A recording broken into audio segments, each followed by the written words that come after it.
et je veux changer. Et pour vous tous qui avez des mauvais caractères, qui êtes réputés pour être grognons, pour être râleurs, désagréables, enfin bon bref, toutes ces choses qui vous rendent tellement attachants, vous pouvez changer. C'est une bonne nouvelle. Nous pouvons changer. Et face à un mauvais caractère, souvent on a tendance à se résigner parce qu'on est un petit peu à court de solutions. On est submergé par les émotions, submergé par toutes ces choses qui nous envahissent et on ne sait pas comment faire. Il y a de la colère, il faut exprimer cette colère et on a du mal à trouver des solutions. Donc on est coincé avec ce mauvais caractère, même si on ne l'apprécie pas et surtout même si les autres autour de nous n'apprécient pas ce mauvais caractère. Mais j'aimerais vraiment vous dire qu'il y a une bonne nouvelle pour vous qui êtes chrétiens, nés de nouveau. Vous avez la possibilité de changer. Pour certains, c'est une mauvaise nouvelle parce que vous vous dites mince, je vais devoir changer. Et oui, la première bonne nouvelle, je peux changer. On va lire dans Éphésiens 2. Éphésiens 2 au verset 3, nous vivions autrefois, donc avant, selon les convoitises de notre chair, accomplissant la volonté de la chair et de nos pensées, et nous étions par nature des enfants de colère comme les autres. Mais, et c'est là que ça change tout, Dieu qui est riche en miséricorde à cause du grand amour dont il nous a aimés, nous qui étions morts par nos offenses, nous a rendus à la vie avec Christ. Autrefois, nous avions un mauvais caractère, mais aujourd'hui, grâce à la nature de Christ en nous, nous pouvons avoir un bon caractère. Nous avons une espérance parce que nous avons une nouvelle nature qui est en nous, une nature qui est douce, agréable, pleine de compassion, qui recherche la paix, qui aime les autres, qui est remplie de maîtrise de soi. Bref, tous les fruits de l'esprit que vous pourrez retrouver dans Galates 5. Mais pour être original, je ne le citerai pas dans cette pensée. Et donc, je disais, avant, on était coincé avec cette nature charnelle. Dès qu'on ressent une émotion de colère, on se dit, il faut que je l'exprime, cette colère. Faut que je crie ou alors faut que je claque la porte. Parce qu'il faut l'évacuer parce que c'est pas bon de garder des choses pour nous.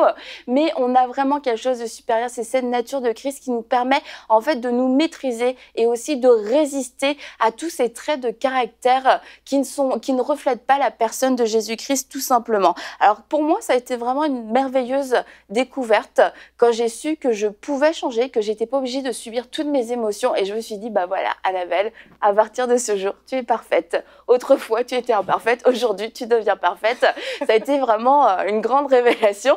Sauf que j'ai découvert la deuxième partie, la deuxième bonne nouvelle. Je peux changer, mais je dois vouloir changer. Je dois vouloir participer à ce changement. Et on va lire ensemble dans Colossiens 3, au verset 7, qui nous dit tout simplement « Faites donc mourir ». Assassiner, tuer, faites la guerre, enlever, ôter avec violence les membres qui sont sur la terre, l'impudicité, l'impureté, les passions, les mauvais désirs, la cupidité, l'idolâtrie, etc. Et au verset 8, et maintenant, renoncer à toutes ces choses. Et renoncer à quoi? À la colère, l'animosité, la méchanceté, la calomnie, aux paroles déshonnêtes qui pourraient sortir de votre bouche.